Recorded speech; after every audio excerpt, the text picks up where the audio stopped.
Bismillahirrahmanirrahim. Dear students and viewers, Assalamu alaikum wa rahmatullah.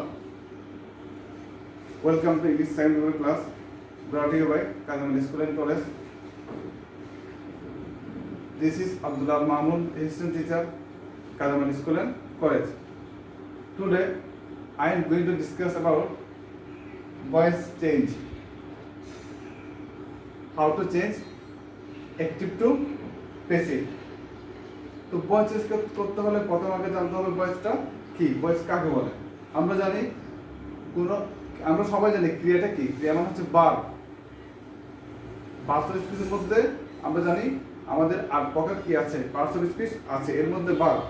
তাহলে ভার্বের প্রকাশ ভঙ্গিমা, ভার্বটা আমি কিভাবে প্রকাশ করছি, এই প্রকাশ ভঙ্গিমাকে আমরা কি বলি, ভয়েস বা বাচ্য বলি। আমরা একটা কথাকে অনেকভাবে প্রকাশ করতে পারি, যেমন আমি ভাত খাই, অথবা ভাত আমার দ্বারা খাওয়া হয়, আমরা এভাবেও বলতে পারি, অথবা আমি ভাত খাই এটাও বলতে পারি। যেমন সে আইসক্রিম পছন্দ করে, আইসক্রিম তার দ্বারা পছন্দ। তাহলে আমরা একটা কথাকে অনেকভাবে বলতে পারি। তাহলে এরকম ক্রিয়ার প্রকাশ ভঙ্গিমাকে আমরা কি বলি, ভয়েস বলি। তো আমরা তাদের ভয়েস কয় প্রকার, 2 প্রকার। দেয়ার আর 2 kinds of voice. First one is active voice and second one is passive voice. এখন আমাদের জানতে হবে অ্যাক্টিভ ভয়েস কি, প্যাসিভ ভয়েস কি। এটা জানার আগে আমাদের বুঝতে হবে সাবজেক্ট কি, অবজেক্ট কি। অ্যাক্টিভ ভয়েস হলো যেখানে সাবজেক্ট অ্যাক্টিভ থাকবে, যেখানে সাবজেক্ট কি থাকবে, অ্যাক্টিভ থাকবে। আর প্যাসিভ ভয়েস হলো যেখানে সাবজেক্টকে দিয়ে কোনো কাজ করানো হচ্ছে এমন বোঝাবে। যেমন ধরো, যে ভয়েসে সাবজেক্ট অ্যাক্টিভ থাকবে, সক্রিয় থাকবে, সেটাকে আমরা কি বলবো, অ্যাক্টিভ ভয়েস বলবো। যেমন আই ইট রাইস, আমি ভাত খাই। He eats rice, he likes banana. এখানে আমি বানানা পছন্দ করি বা সে বানানা পছন্দ করে। এখানে সে হচ্ছে অ্যাক্টিভ, সে হচ্ছে সাবজেক্ট, সে হচ্ছে এখানে অ্যাক্টিভ। এখন যদি বলি বানানা তার দ্বারা খাওয়া হয়, এখন মনে হচ্ছে যেন তাকে দিয়ে কাজটা করানো হচ্ছে। যদি সাবজেক্ট নিষ্ক্রিয় থাকে, সাবজেক্টকে দিয়ে কোনো কাজ করানো হয়, বোঝানো হয়, তখন সেটাকে আমরা কি বলবো, প্যাসিভ ভয়েস বলবো। তাহলে আমরা আবার খেয়াল করি, যে ভয়েসে সাবজেক্ট সক্রিয় থাকবে সেটাকে আমরা কি বলবো, অ্যাক্টিভ ভয়েস। সাবজেক্টকে দিয়ে যখন কোনো কাজ করানো হবে বোঝায়, তখন সেটা হবে প্যাসিভ ভয়েস। যেমন আমি একটু আগে বলেছিলাম, সে বানানা বা কলা পছন্দ করে, কলা তার দ্বারা পছন্দ। ঠিক আছে, কলা তার দ্বারা পছন্দ করা হয়, এর দ্বারা বোঝানো হচ্ছে যে তাকে দিয়ে কাজটা করানো হচ্ছে। যেমন আমি ভাত খাই, ভাত আমার দ্বারা খাওয়া হয়। এখন আমাদের শিখতে হবে কিভাবে আমরা অ্যাক্টিভটাকে প্যাসিভ করব।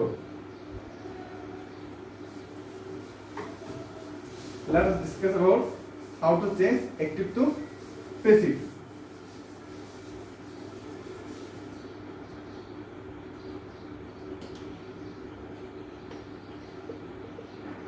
Active to passive.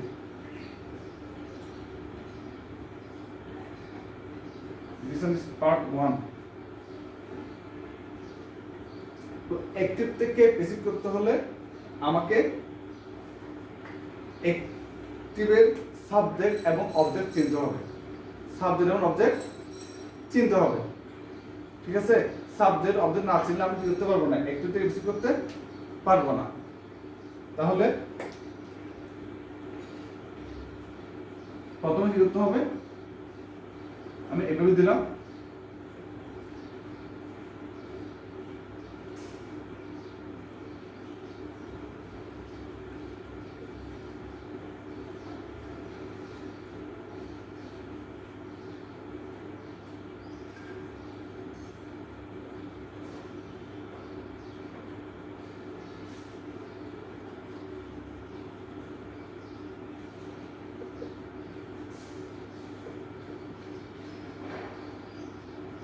প্রথমে অবজেক্টকে কি করতে হবে, সাবজেক্ট করতে হবে। মানে অ্যাক্টিভের অবজেক্টকে প্যাসিভে কি করতে হবে, সাবজেক্ট করতে হবে। ওই জন্য আমি কি দিলাম, এটা অ্যারো চিহ্ন দিলাম, এর মানে অবজেক্টকে সাবজেক্ট করতে হবে। এরপর টেন্স ও পার্সন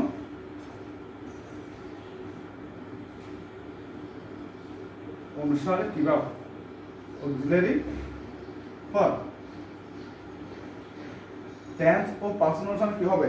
অক্সিলারি ভার্ব আসবে। এরপর ভার্বের বি3 ফর্ম, ভার্বের পাস্ট পার্টিসিপল প্লাস বাই বসে, টু বসে, উইথ বসে, আমরা বেশিরভাগ ক্ষেত্রে বসাবো বাই। এরপর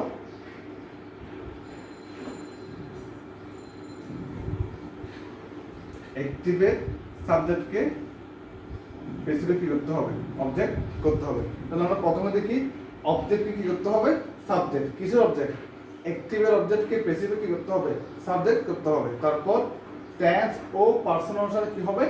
অক্সিলারি ভার্ব আসবে। এরপর আসবে ভার্বের ফার্স্ট পার্টিসিপল। বি1 মানে ভার্বের প্রেজেন্ট ফর্ম, বি2 মানে ভার্বের ফার্স্ট ফর্ম, বি3 মানে ভার্বের ফার্স্ট পার্টিসিপল।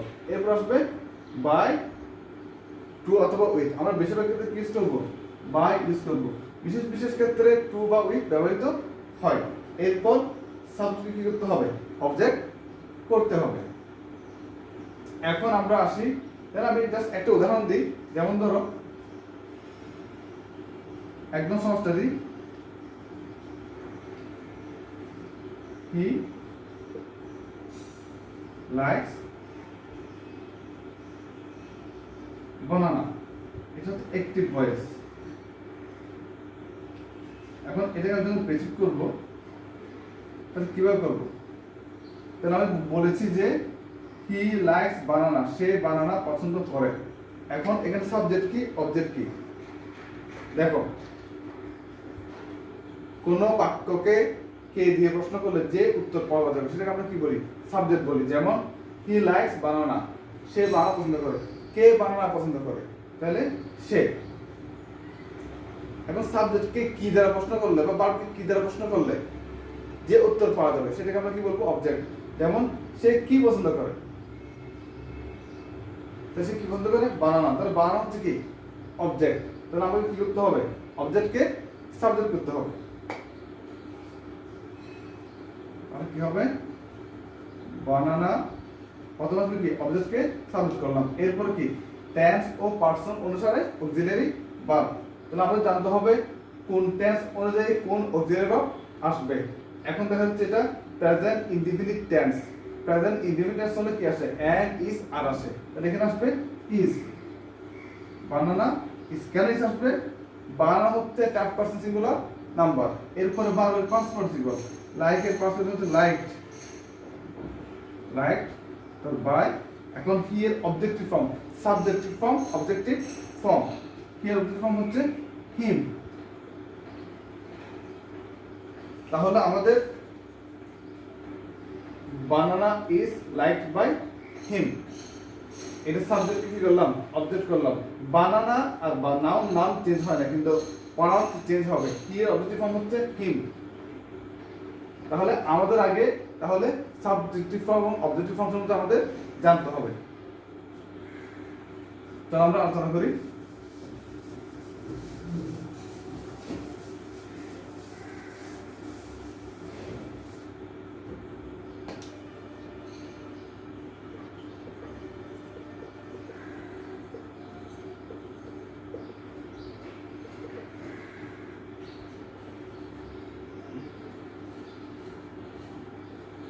আই থাকলে কি হবে? Me.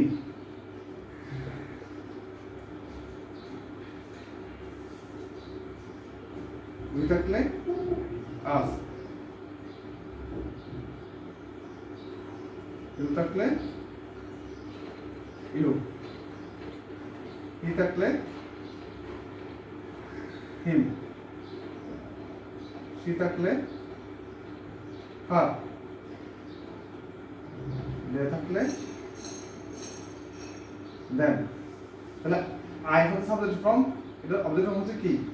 Me, we, we objective form হচ্ছে আস, ইউর অবজেক্টিভ ফর্ম কি হবে ইউ, হি এর অবজেক্টিভ ফর্ম হিম, সি এর অবজেক্টিভ ফর্ম কি হার, দেয়ার অবজেক্টিভ ফর্ম দেম। তারপর যদি ইটটাকে ইট, ইহা, এটার অবজেক্টিভ ফর্ম কি হবে ইটি হবে। কোনো নাম থাকলে, যেমন কোনো নাউন থাকলে পণ্যের নাম বা কোনো ফ্রুটের যে কোনো নাম হলে নামটাই বসে। যেমন যদি বলি আমি মিজান, তাহলে এখানে অবজেক্টিভ কি হবে মিজান। তাহলে আমাদের সাবজেক্টিভ অবজেক্টিভ আমাদের চিনতে হবে। তাহলে আয়ের অবজেক্টিভ ফর্ম হচ্ছে মি, উই এর অবজেক্টিভ ফর্ম হচ্ছে আস, ইউর অবজেক্টিভ ফর্ম হচ্ছে ইউ, হি এর অবজেক্টিভ ফর্ম হিম। তাহলে হিম থাকলে হি থাকলে হিম। একইভাবে সি এর অবজেক্টিভ ফর্ম হার, দেয়ার অবজেক্টিভ ফর্ম দেম, ইটের অবজেক্টিভ ফর্ম ইটি বসে, মিজান অবজেক্টিভ মানে নাউন হলে ইহা হলে তখন এটা অবজেক্টিভ ফর্ম কি থাকে একই থাকে। এবার এসে আমরা টেন্স ও পার্সন অনুযায়ী অক্সিলারি বা কোন টেন্সের জন্য কোন অক্সিলারি বসবে।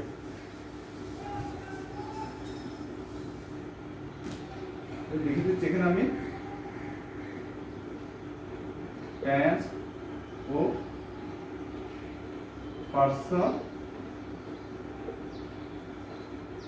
অনুসারে auxiliary.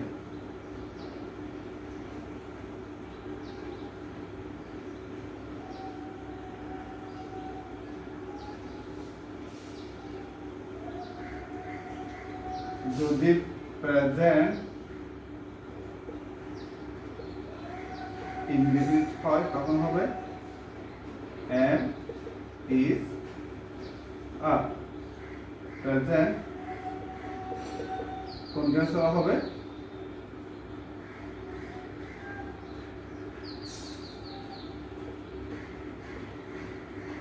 am being, is being, are being।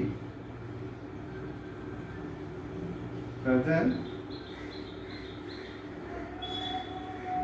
Perfect হলে হবে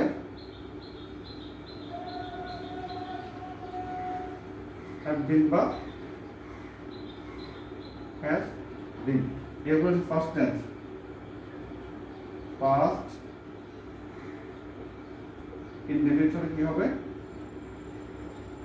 was বা were। First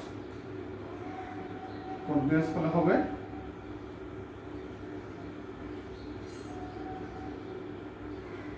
was being, were being। এরপরে ফার্স্ট হলে হবে had been। এরপর আসি ফিউচার টেন্স, ফিউচার ইনডিফিনিট হবে shall be, oblique will be, shall be, will be। এরপরে ফিউচার কন্টিনিউয়াস টেন্স, এখানে হবে shall be being, will be being। এখন যদি future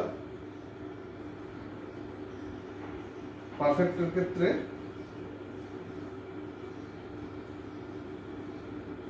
shall have been, will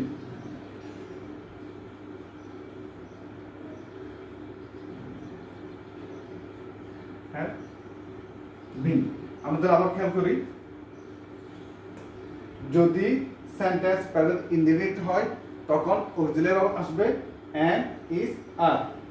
এরপর সেন্টেন্স যদি প্রেজেন্ট কন্টিনিউয়াস টেন্স হয় তখন হবে am being, is being, are being। এরপর সেন্টেন্স যদি প্রেজেন্ট পারফেক্ট টেন্স হয় তখন কি হবে have been বা has been। এরপরে সেন্টেন্স পাস্ট ইনডিফিনিট হলে কি আসবে was বা were। সেন্টেন্স পাস্ট কন্টিনিউয়াস হলে আসবে was being, were being. Sentence past perfect হলে কি আসবে হ্যাড বিং। এরপর আসি সেন্টেন্স ফিউচার ইনডিফিনিট হলে হবে shall be, will be. Sentence future continuous হলে কি হবে shall be being, will be being. Sentence future perfect হলে কি হবে shall have been, will have been. তাহলে আমরা আজকে যতটুকু পড়লাম অতটুকু ভালো করে আবার বাসায় বারবার কি করব প্র্যাকটিস করব, জানার চেষ্টা করব। পরবর্তী ক্লাসে আমি পার্ট 2 তে আমরা কিভাবে টেন্স অনুযায়ী পরিবর্তন করতে হয় সেটা আমরা জানবো। আজকে এতটুকু। আল্লাহ হাফেজ।